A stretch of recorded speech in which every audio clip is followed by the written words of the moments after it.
بسم اللہ الرحمن الرحیم۔ السلام علیکم ورحمۃ اللہ وبرکاتہ۔ محترم ناظرین، آج کی اس ویڈیو میں ایک عورت کا قصہ سنایا جائے گا، واقعہ سنایا جائے گا جو ہمیشہ قرآنی آیات سے گفتگو کرتی تھی۔ حضرت عبداللہ بن مبارک رحمہ اللہ فرماتے ہیں کہ میں ایک مرتبہ حج کو گیا۔ ایک سفر کے دوران راستے میں مجھے ایک بوڑھیا بیٹھی ہوئی ملی جس نے اون کا قمیص پہنا ہوا تھا اور اون ہی کی چادر اوڑھے ہوئے تھی۔ میں نے اسے سلام کیا تو اس نے سلام میں کہا، سلام قولا من رب الرحیم۔ میں نے پوچھا، اللہ تم پر رحم کرے، یہاں کیا کر رہی ہو؟ کہنے لگی، وَمَن يُضْلِلِ اللَّهُ فَلَا هَادِيَ لَهُ، جسے اللہ گمراہ کر دے اس کا کوئی رہنما نہیں۔ میں سمجھ گیا کہ وہ راستہ بھول گئی ہے، اس لیے میں نے پوچھا، کہاں جانا چاہتی ہو؟ کہنے لگی، سبحان الذی اسریٰ بعبدہ لیلا من المسجد الحرام الی المسجد الاقصی۔ میں سمجھ گیا کہ وہ حج ادا کر چکی ہے اور بیت المقدس جانا چاہتی ہے۔ میں نے پوچھا، کب سے یہاں بیٹھی ہو؟ کہنے لگی، ثلاث لیال سویہ، پوری 3 راتیں۔ میں نے کہا، تمہارے پاس کچھ کھانا وغیرہ نظر نہیں آ رہا، کھاتی کیا ہو؟ جواب دیا، ہوا یطعمنی ویسقی، وہ اللہ مجھے کھلاتا پلاتا ہے۔ میں نے پوچھا، وضو کس چیز سے کرتی ہو؟ کہنے لگی، فتیمموا صعیدا طیبا، پاک مٹی سے تیمم کر لو۔ میں نے کہا، میرے پاس کچھ کھانا ہے، کھاؤ گی؟ جواب میں اس نے کہا، اتم الصیام الی اللیل، رات تک روزوں کو پورا کرو۔ میں سمجھ گیا کہ اس کا روزہ ہے۔ میں نے کہا، یہ رمضان کا تو زمانہ نہیں ہے۔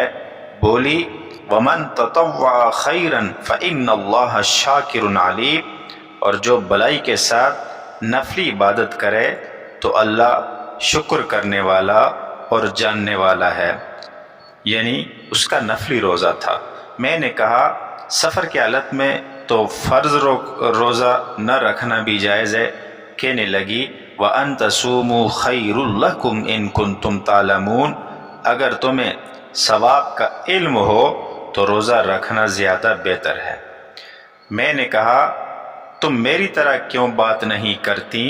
جواب ملا، ما یلفظ من قول الا لدیہ رقیب عتید، انسان جو بات بھی بولتا ہے اس کے لیے ایک نگہبان فرشتہ مقرر ہے۔ میں نے پوچھا، تم کون ہو؟ کس قبیلے سے ہو؟ کہنے لگی، لا تقف ما لیس لک بہ علم، جس بات کا تمہیں علم نہیں اس کے پیچھے مت پڑو۔ میں نے کہا، معاف کرنا، مجھ سے غلطی ہوئی۔ بولی، لا تثریب علیکم اليوم یغفر اللہ لکم، آج تم پر کوئی ملامت نہیں، اللہ تمہیں معاف کرے۔ میں نے کہا، اگر چاہو تو میری اٹھنی پر سوار ہو جاؤ اور اپنے قافلے سے جا ملو۔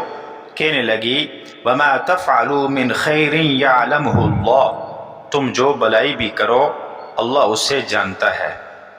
میں نے یہ سن کر اپنی اونٹنی کو بٹھا لیا، مگر سوار ہونے سے پہلے وہ بولی، قل للمؤمنین یغضوا من ابصارہم، مومنوں سے کہہ دو کہ وہ اپنی نگاہیں نیچی رکھیں۔ میں نے اپنی نگاہیں نیچی کر لیں اور اس سے کہا، سوار ہو جاؤ۔ لیکن جب وہ سوار ہونے لگی تو اچانک اونٹنی بھاگ کھڑی ہوئی اور اس جدوجہد میں اس کے کپڑے پھٹ گئے۔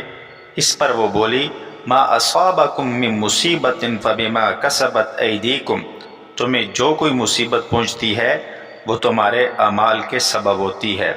میں نے کہا، ذرا ٹھہرو، میں اونٹنی کو باندھ دوں پھر سوار ہونا۔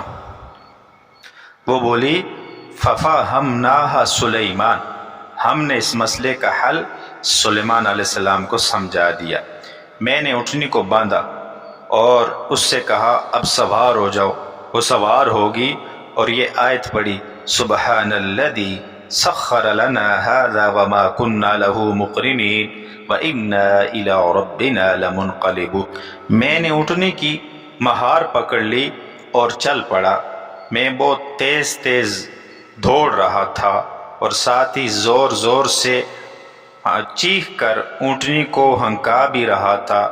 یہ دیکھ کر وہ بولی وَاقْصِدْ فِي مَشِّكَ وَاغْضُضْ مِنْ صَوْتِكَ، اپنے چلنے میں اعتدال سے کام لو اور اپنی آواز پست رکھو۔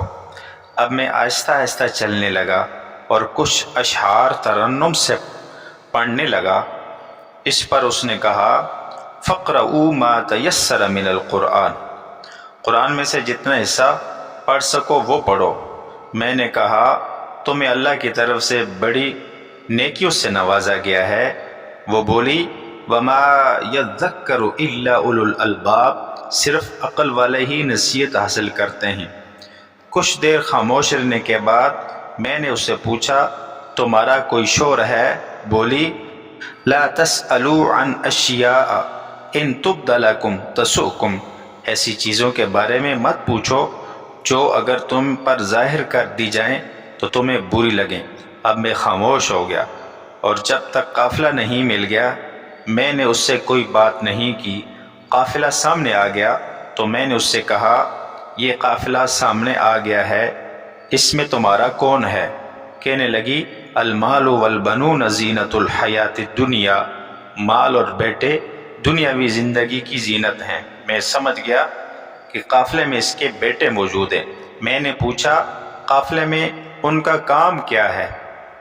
وہ بولی وعلامات وبالنجم هم يهتدون، علامتیں ہیں اور ستارہ ہی سے وہ راستہ معلوم کرتے ہیں۔ میں سمجھ گیا کہ اس کے بیٹے قافلے کے رہبر ہیں، گائیڈ ہیں۔ چنانچہ میں اسے لے کر خیمے کے پاس پہنچ گیا اور پوچھا کہ یہ خیمے آ گئے ہیں، اب بتاؤ تمہارا بیٹا کون ہے؟ کہنے لگی واتخذ اللہ ابراہیم خلیلا وکلم اللہ موسیٰ تکلیما یا یحییٰ خذ الکتاب بقوہ۔ یہ سن کر میں نے آواز دی یا ابراہیم، یا موسیٰ، یا یحییٰ۔ تھوڑی سی دیر میں چند نوجوان جو چاند کی طرح خوبصورت تھے میرے سامنے آ کھڑے ہوئے۔ جب ہم سب اطمینان سے بیٹھ گئے تو اس عورت نے اپنے بیٹوں سے کہا فَابْعَثُوا أَحَدَكُمْ بِوَرِقِكُمْ هَٰذِهِ إِلَى الْمَدِينَةِ فَلْيَنظُرْ أَيُّهَا أَزْكَىٰ طَعَامًا فَلْيَأْتِكُمْ بِرِزْقٍ مِّنْهُ، اب اپنے میں سے کسی کو روپیہ دے کر شہر کی طرف بھیجو، پھر وہ تحقیق کرے کون سا کھانا زیادہ پاکیزہ ہے، سو اس میں سے تمہارے واسطے کچھ کھانا لے آئے۔ یہ سن کر ان میں سے ایک لڑکا گیا اور کچھ کھانا خرید لایا۔ وہ کھانا میرے سامنے رکھا تو عورت نے کہا کلوا واشربوا ہنیئا بما اسلفتم فی الایام الخالیہ، خوشگواری کے ساتھ کھاؤ پیو بسبب ان اعمال کے جو تم نے پچھلے دنوں میں کیے۔ اب مجھ سے رہا نہ گیا، میں نے لڑکوں سے کہا تمہارا کھانا مجھ پر حرام ہے جب تک تم مجھے اس عورت کی حقیقت نہ بتاؤ۔